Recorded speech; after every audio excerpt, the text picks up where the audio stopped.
மாண்புமிகு பேரவைத் தலைவர் அவர்களே, மாண்புமிகு முதலமைச்சர் அவர்களே, அமைச்சர் பெருமக்களே, சட்டமன்ற உறுப்பினர்களே, நம்முடைய தமிழ்நாட்டு விவசாயிகளுடைய வாழ்வாதாரத்தை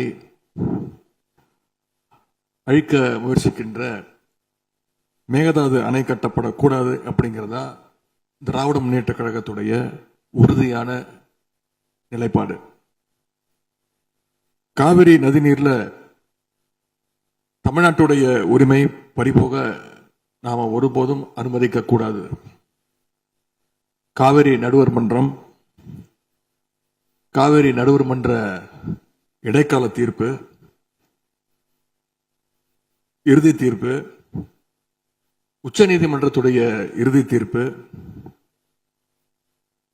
மேலாண்மை ஆணையம் உள்ளிட்ட அனைத்திற்கும் முத்தமிழர் கலைஞர் அவர்கள் முதலமைச்சராக இருந்தப்போ கழக அரசு எடுத்திருக்கக்கூடிய ஆக்கப்பூர்வமான நடவடிக்கைகள் தான் முழு காரணம்.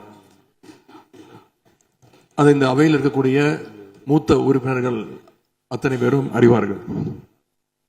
ஒரு நீண்ட நெடிய சட்ட போராட்டம், அரசியல் போராட்டம் எல்லாத்தையும் நடத்தி தான் நாம காவிரி மீதான உரிமையை போராடித்தான் பெற்றிருக்கின்றோம்.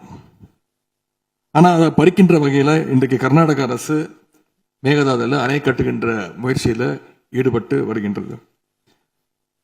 அந்த முயற்சியை அவங்க எடுத்த பொழுது அந்த சமயத்துல எங்க கூட்டணியில் இருக்கக்கூடிய அந்த கட்சி கர்நாடகாவில் ஆட்சியில் இருந்தாலும் அதை பற்றி எல்லாம் கவலைப்படாம மேகதாது அணை திட்டத்தை எங்களுடைய தலைவர் அப்போதைய முதலமைச்சர் திரு முத்துவேல் கருணாநிதி ஸ்டாலின் அவர்கள் கடுமையாக எதிர்த்தார்கள்.